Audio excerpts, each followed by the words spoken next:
여러분 반갑습니다. 저는 시골에서 거창 기독교 백화점을 운영하고 있는 정세환 장로입니다.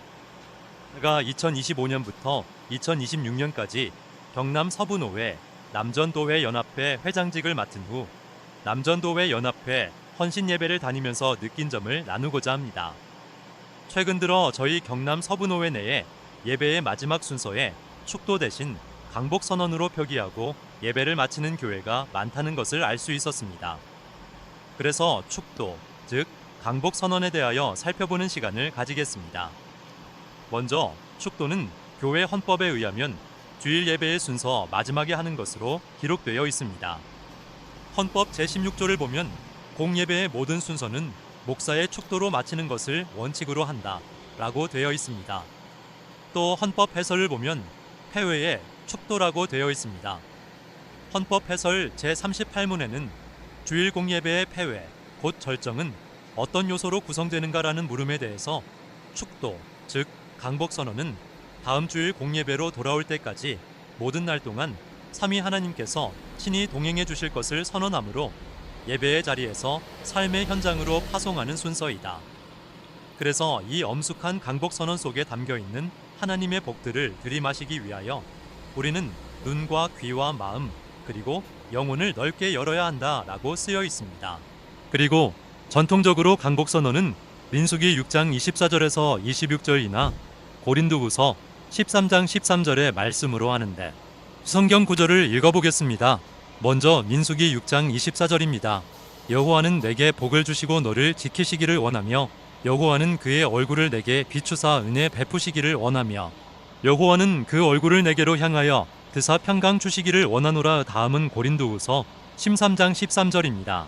주 예수 그리스도의 은혜와 하나님의 사랑과 성령의 교통하심이 너희 무리와 함께 있을지어다. 대다수의 교회에서는 고린도후서 13장 13절을 인용하고 있었습니다. 그리고 개혁교회의 예배 순서는 하나님의 이름으로 시작하고 하나님의 이름으로 마친다. 예배는 하나님께서 복을 내려주심으로 마치게 된다 라고 기록하고 헌법 해설에도 기록하고 있습니다. 헌법에서도 말하고 있듯이 예배는 하나님께서 복을 내려주심으로 마치게 됩니다. 오늘 다루고 있는 축도, 즉 강복선언은 하나님께서 복을 내려주시는 것이라고 분명히 기록하고 있습니다. 그렇다면 예배를 마치고 세상을 향하는 성도들을 목사님이 회중들을 축복하는 것이 맞을까요? 아니면 하나님께서 복을 내려주시는 강복선언이 맞을까요? 이는 당연히 후자가 맞겠지요. 그런데 그동안 목사님들이 예배에 참여하는 회중들을 우매하게 만들어 놓았습니다. 예배 용어가 어떤 의미를 가지고 있는지를 알려주지 않고 일방적으로 회중들을 예배에 참여시키고 있는 것입니다. 그렇기 때문에 고쳐야 할 내용들을 말씀드려 보겠습니다. 첫 번째, 축도와 기도를 구분해야 합니다. 기도가 무엇인지는 모두 아실 테니까 생략하고 강복선언의 뜻은 하나님이 내려주시는 복을 말씀으로 선포한다는 뜻입니다. 그런데 목사님들께서 강복선언을 하시는 것을 보면 가지각색입니다. 대부분의 목사님들께서는 기도를 섞어서 강복선언을 하시는 목사님들이 너무 많습니다. 이는 바람직하지 않은 것입니다. 바람직한 방법은 기도를 마치고 강복선언을 하던지 아니면 강복선언만 해야 하는 것입니다. 자칫 잘못하면 목사님의 축복 기도가 되는 것입니다. 축도 시간에는 강복선언만 하시면 됩니다. 설교 내용을 이리저리 붙이지 마시고 강복선언만 하시는 것이 바람직합니다. 하나님 말씀에 본인 생각에 맞는 또는 설교 내용을 가지고 토를 달아서 축도하는 것은 바람직하지 않다고 생각됩니다. 꼭 하고 싶으시면 설교 내용을 가지고 기도를 한 후 축도를 하시면 됩니다. 두 번째, 강복선언 시에 눈을 감지 말아야 합니다. 회중들을 목사님의 들린 손을 두 눈으로 똑바로 바라보아야 합니다. 눈을 감지 말아야 합니다. 오히려 눈을 뜨고 잘 보아야 합니다. 목사님이 손을 드는 것은 회중들이 잘 보라고 하는 것입니다.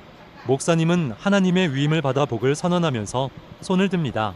하나님이 위에서부터 회중들에게 복을 내려주신다는 것을 시각적으로 보여주는 것입니다.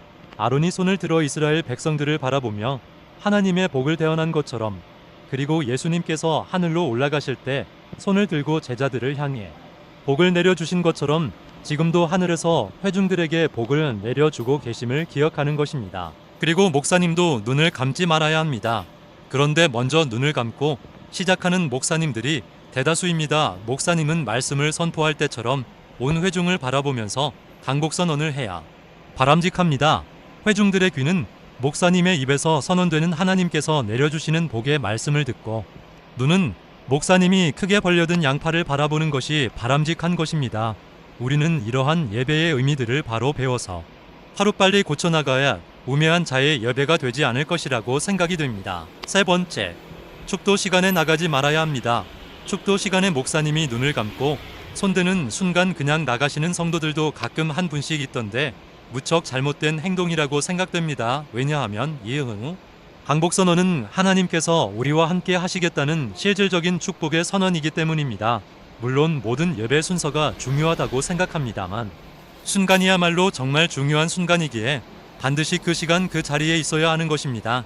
이 의미는 우리가 다음 주일 공 예배로 돌아올 때까지 모든 날 동안 하나님께서 즉 성부, 성자, 성령 하나님께서 친히 우리와 함께 하시고 교통하시겠다는 것입니다. 그래서 주 예수 그리스도의 은혜와 하나님의 사랑과 성령의 교통하심이 너희 무리와 함께 있을지어다 라고 강복선언을 하는 것입니다. 즉 하나님께서 우리를 세상에 보내시되 그냥 버려두지 않으시고 항상 우리를 보호하시고 돌보시겠다는 약속의 말씀인 것입니다. 이렇게 중요한 말을 듣지 않고 간다는 것은 큰 실수하시는 것입니다. 우리가 세상을 살다 보면 힘든 일, 어려운 일, 험난한 일 등 어떤 일을 당할지 모르는데 이때 하나님께서 너와 함께 하시겠다고 말씀해 주시는데 이 말을 듣지 않고 나가시면 후회하실 수 있습니다. 꼭 하나님의 복을 받고 세상으로 나가 가시길 바랍니다. 그리고 마지막 네 번째 고쳐야 할 것이 있습니다. 지금까지 축도는 기도가 아니라고 분명해 말씀드렸습니다. 그런데도 축도를 하시는 목사님도 아멘이라고 하고 회중들도 아멘이라고 하며 마칩니다. 하나님께서 복을 주실 때는 기쁘게 할렐루야 즉 하나님 감사합니다. 하나님 찬양합니다. 라고 화답해야 마땅하다고 생각됩니다. 따라서 목사님께서 강복선을 해주시면 모두 함께 기쁘게 할렐루야 하나님 감사합니다 하고 하시면 좋겠습니다.